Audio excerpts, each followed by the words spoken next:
ರಾಜಕಾರಣ ರಾಮರಾಜ್ಯದ ಕಲ್ಪನೆಯನ್ನು ಇಟ್ಟುಕೊಂಡು ಕೆಲಸ ಮಾಡುವಂಥ ಸ್ಥಿತಿ ಏನಾದರೂ ಕೆಲವಷ್ಟು ವರ್ಷಗಳ ನಂತರ ಅದು ನಿರ್ಮಾಣ ಆಗ್ಬೋದಾ? ಖಂಡಿತ 75ನೇ ವರ್ಷ ಖಂಡಿತ 100 ಇಯರ್ಸ್ನಲ್ಲಿ ಖಂಡಿತ ಆಗುತ್ತದೆ. ಯಾವ ಆಧಾರ?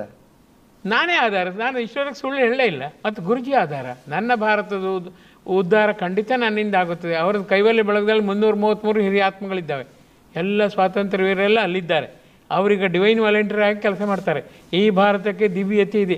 ಪ್ರತಿ ಸೂರ್ಯೋದಯ ಸೂರ್ಯಾಸ್ತಮಾನದ ವೇಳೆ ಅವರ ಕೈವಲ್ಯ ಬಳಗ ಇಲ್ಲಿ ಸೇರುತ್ತೆ ವಾತಾವರಣದಲ್ಲಿ. ಹಾಗಾಗಿ ಉತ್ಸಾಹ ತುಂಬಲಿಕ್ಕಾಗಿ ಅವರಿದ್ದಾರೆ. 5 ರಿಂದ 7 ಗಂಟೆ ಅಂತಾರೆ. ಅಂದರೆ ಭಾರತದಲ್ಲಿ ರಾಜಕಾರಣದ ಮೂಲಕ ಭ್ರಷ್ಟಾಚಾರ ರಹಿತವಾದಂಥ ವಾತಾವರಣ ನಿರ್ಮಾಣ ಆಗ್ಬೋದು. ಆಗುತ್ತೆ. ರಾಷ್ಟ್ರಪ್ರೇಮದ ಪಕಡಗಳ ಮೂಲಕವೇ ಭಾರತ ನಿರ್ಮಾಣ ಮಾಡುವಂಥ ರಾಜಕಾರಣ ಭಾರತದಲ್ಲಿ ಸೃಷ್ಟಿಯಾಗುತ್ತೆ. ಆಗ್ಬೋದು, ಆಗಬೇಕು. ನಾವು ಹೋರಾಡೋಣ. ಬರೀ ಕನಸಲ್ಲ, ನನಸು ಮಾಡೋಣ. ವರ್ಕ್ ಆಸ್ ವರ್ಷಿಪ್, ಮಾತೇ ಮಂತ್ರ, ಓಡಾಟ ತೀರ್ಥಯಾತ್ರೆ, ಕೆಲಸವೇ ಪೂಜೆ, ಮನೆಯೇ ದೇಗುಲ. ಇದು ಗುರುಜಿ ಹೊಸ ಸೂತ್ರ. ಯೋಚನೆ ಮಾಡಿ, ಮಾತಾಡುವುದಂದ್ರೆ ಅದು ಮಂತ್ರವೇ, ಅನಗತ್ಯ ಅಲ್ವೇ ಅಲ್ಲ. ಅಂದರೆ ರೂಢ ಮೂಲವಾಗಿ ಚೇಂಜ್ ಮಾಡಬೇಕು. ಇದೆಲ್ಲ ಕಂಡೀಷನ್. ಎಲ್ಲರ ಉದ್ದೇಶ ಭಾರತ ನಿಜವಾಗಿಯೂ ಗಾಂಧೀಜಿಯ ಭಾರತ ಆಗಬೇಕು ಅಂತ. ಅದನ್ನು ಬ್ರೈನ್ ವಾಶ್ ಮಾಡಿ ಜಾತಿ ಮತ ಕುಲಗೋತ್ರ ಭೇದವಿಲ್ಲದೆ. ಅದಕ್ಕೆ ಗುರುಜಿ ಹೇಳಿದ್ರು, ಸರ್ಕಲ್ನಲ್ಲಿ ನಾವೆಲ್ಲ ಬಂದು ಹಿಂದೂ ಮುಂದೆ ಒಂದು ಬೋರ್ಡ್ ಹಾಕಿ, ನಮ್ಮಲ್ಲಿ ಒಗ್ಗಟ್ಟಿದೆ, ನಾವು ಸರ್ವಶಕ್ತರು ಬೋರ್ಡ್ ಹಾಕಿ. ಯಾಕೆ ಆಗೋದಿಲ್ಲ? ಪ್ರತಿ ಸರ್ಕಲ್ನಲ್ಲಿ ಹಾಕಿ, ಪ್ರತಿ ಮನೆ ಮುಂದೆ ಹಾಕಿ. ನಾವೇನು ಯಾವ ದೇವರನ್ನು ಹಳೆಯುವುದಿಲ್ಲ, ಯಾವ ದೇವರ ಬಗ್ಗೆ ನಾವು ಹೇಳುವುದೇ ಇಲ್ಲ. ಸತ್ವದ ಬಗ್ಗೆ ಹೇಳ್ತೇವೆ. ಸತ್ಯ ತತ್ವ ನಿಮ್ಮ ರಕ್ತಗತವಾಗಲಿ. ನಮಗೆ ಸಮರಸವೇ ಬೇಕು, ಸಂತಸವೇ ಬೇಕು.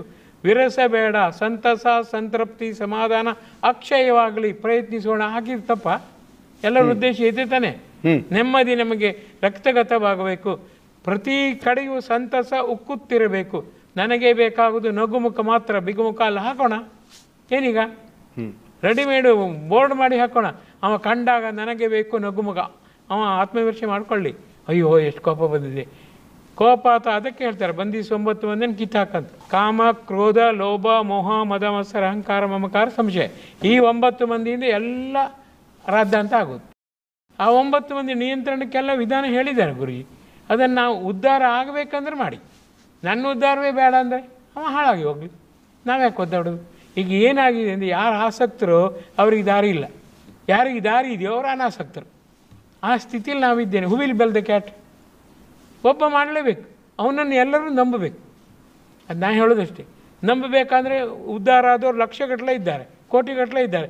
ನನ್ನನ್ನು ಈ ಹೊಂಡಕ್ಕೆ ಹಾಕೋದಿಲ್ಲ. ಖಂಡಿತ ಸತ್ಯ ಒಂದು ಬಲ ಬರಲಿ. ಆ ನಂಬಿಕೆಗೆ, ಆ ಬಿಲೀಫ್ ಮತ್ತು ರಿಲೀಫ್ ಒಟ್ಟೊಟ್ಟಿಗೆ ಹೋಗುತ್ತದೆ.